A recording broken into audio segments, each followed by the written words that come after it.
farfado. Kai bar zo ka buɗe kunne zance na zan kaɗo. Na ɗauko galamu takarda ta sa na karkaɗo.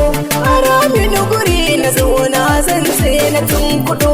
Ribar so na gane kauna ce za ta tuntuɗo. Sai mini alkawar zama in zami na rayuwa. Za ta rufe ni duka sirri san ba ta tonuwa. Dan so ya zamo da shi ne tushe ya kai nuwa.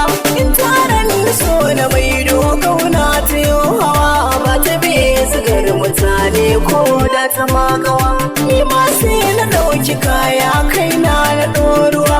Zan alkawar na yarje babu batu na rabuwa. Raina ya aminta kauna ya zan yi mantuwa.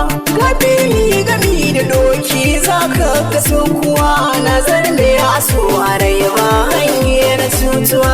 Bulalar da ke bugun soyayya ta zo garan. So zai sakan hawaye ke zaki agajin. In mun haƙuri da juna wata ran mu kai gatin. Duk mai so ya farraka mi dole su sai mu so ne mi tako da gaske dan na san bakiya da ni.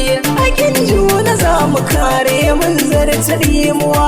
Wani barin kidan amana ce rai na kulluwa. Kaki sake ni dan a sokin ga tudu na yau hawa. Ke ce ta wajen garin kin zarce wa magawa. Karmi be zigar magauta har miki jituwa. In aka siya tsallako kaina dole zan kawar. Saki aminta bi zama har abada ki zan uwar. Ya'ya na gami da kaina duk na ki kai kawar. Gulmar mai zuga mi kyala jini na sai hawar. In kika ce ko baki so na zan koka ki tabbatar. Buri na zuciyata ko yaushe zama da ke. Sanya kan aranki ba na bari na ki na tsallake. Amanar kina a raina zuciya ne da ke. Yanzu na tabbatar ko zaƙin somawa ne rake. Dan ke ce kada yare na san